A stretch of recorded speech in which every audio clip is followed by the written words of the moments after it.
Bonjour, je suis Hermione Bignon, votre reporter, et aujourd'hui, je vais tenter de vous démontrer que non, les requins ne sont pas dangereux pour nous. Dans un premier temps, observons quelques requins de nos eaux du Pacifique grâce à des vidéos filmées par un plongeur. Vous voyez, ils sont passifs, et si on ne les embête pas, ils font de même. Alors pourquoi sont-ils toujours victimes d'une image négative et dangereuse? Et pourquoi croit-on toujours que ce sont des mangeurs d'hommes alors que les attaques sont rares?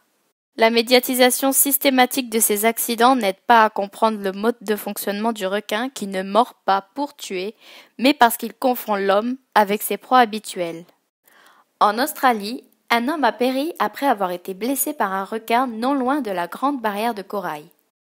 Les sauveteurs ont précisé que l'homme, de 33 ans, avait été grièvement touché aux jambes et à un bras dans cette attaque survenue dans l'après-midi du lundi 3 novembre 2018 dans l'archipel des White Sundays au large du Queensland.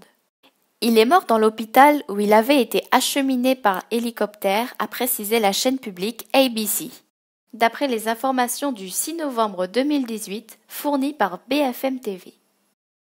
Sur l'ensemble des espèces de requins, seules 3 espèces peuvent attaquer l'homme.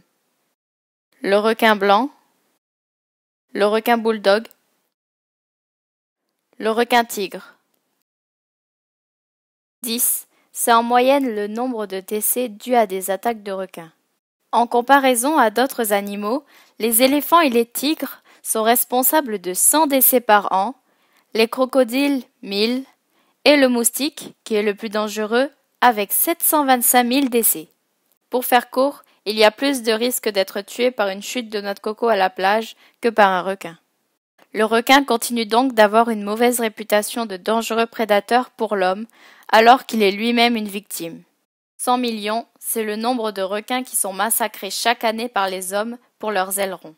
En 100 ans, la population des requins a ainsi diminué de 90% à cause de la pêche en masse et illégale de leurs ailerons qui se vendent sur les marchés asiatiques.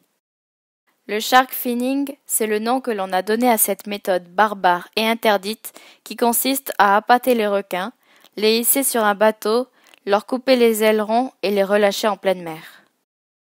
Incapables de se déplacer, ils agonisent alors au fond de l'océan, parfois pendant plusieurs jours, et meurent d'asphyxie.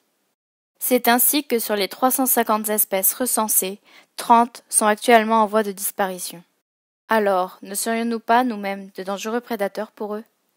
Pour finir, je voulais vous montrer que les requins sont des régulateurs essentiels pour les écosystèmes marins.